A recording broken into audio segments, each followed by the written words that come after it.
Welcome back to West Virginia and Commonplace. Today's topic is going to be about video game streaming services, Google Stadia versus G4 Now versus PlayStation Now versus Project xCloud. In detail with these, gaming streaming is becoming a bigger thing. It's probably safe to say that it's going to take on a form of getting rid of physical games in the future. Each one of these companies has a different effort into trying to keep this thing going because with the faster speeds of the internet, people are really getting behind, let's not put anything physically on our systems anymore. Let's start off with Google Stadia. It's a streaming platform that works on TVs, computers, and smartphones. Players, you purchase your games off of Google's store. Then they stream directly from Google servers. You can play with any controller, and you can play on TVs and a Chromecast Ultra and a Google Stadia Pro subscription, which is $10 a month. And eventually, at some point, you'll be able to buy these games without an additional subscription cost. Also, on the get-go, like when the game is streaming, it streams 1080 resolution. And as of today, there's 30 games available for it, games dating back as far as 2013. Games varied from Assassin's Creed Odyssey to Shadow of the Tomb Raider. The thing about the Stadia is this. It offers you access to the 4K resolution and all that other stuff, but at a higher price. But generally speaking, not everybody's going to have that fast of internet because some people live in rural areas. So, kind of got to waver with Google Stadia. Using your own controller or whatever you have, that's fine.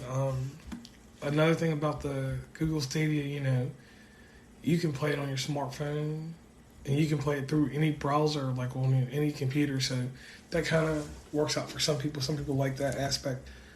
I'm kind of like, Google's not my first choice for gaming. Google doesn't have that name yet. But, if you like that, give it a chance.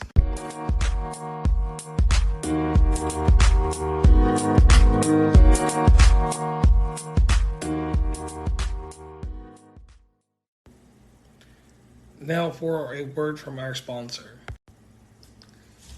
Microsoft Project xCloud. It's a way to play Xbox games on a mobile phone or tablet. This thing has not been fully released. The game lineup is about 50 games. Gears of War, Halo, so it's kind of got those niche games from over at Microsoft. The beta right now is free. The full version doesn't have a price yet. It's hard to weigh in on this one, because right now it's in beta. Beta, you stress test things. But with the upcoming Xbox Series X, you'll be able to, basically download games to your Xbox, or you can stream them to your smartphone or tablet, maybe a computer if the game is cross-platform. But, that's about it on that because, like I said, there's not enough knowledge out there about this just yet. Seems interesting, everything's going to streaming, so it's about the streaming media services. Everybody's going to get their hand in somewhere. Now, NVIDIA GeForce Now.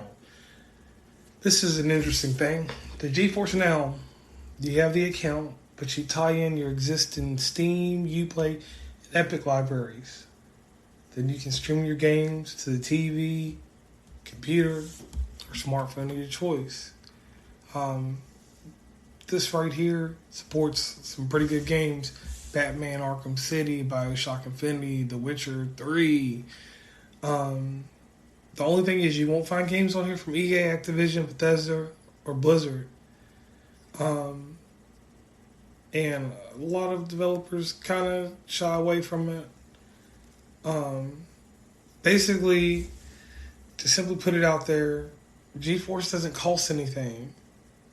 Only catch to this is that where you're not paying for it, you're only limited to 1 hour. And you may have to wait in queue for other players. If you pay $5 a month, which is the Finders here, you get priority access, 6-hour game sessions, and stuff like that. But the problem is that, buying games from a storefront of your choice, and then having it tied into this kind of, might not be your thing. If you like to, just play for 1 hour, I would say go for this. Outside of that, I'd say concept-wise, NVIDIA is the leading computer-based entity out there doing their thing right now. I don't, you can't, I really wouldn't even want to kind of put a comparison between this and the other ones, because it's doing something that the other ones are not doing right now, and that's being able to provide this streaming service.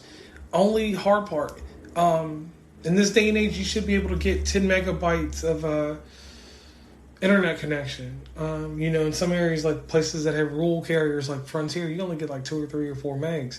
So that's the only thing there that could just knock you out of the race. Just make me not even want to bother with it. And if we could get a little help from our sponsor real quick. PlayStation Now.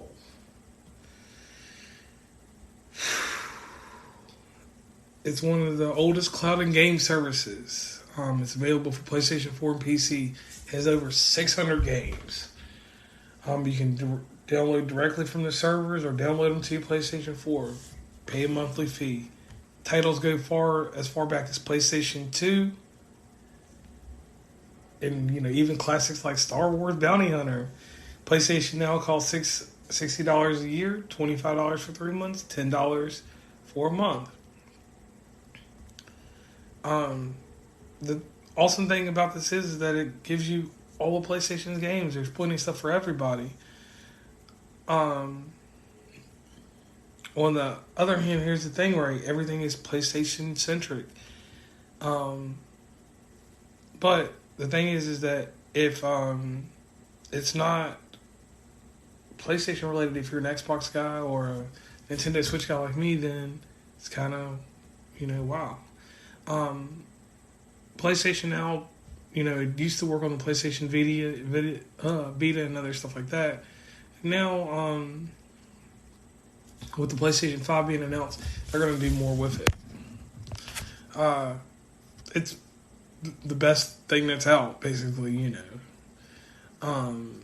So, if you want the best streaming experience as of today, PlayStation Now is the way to go.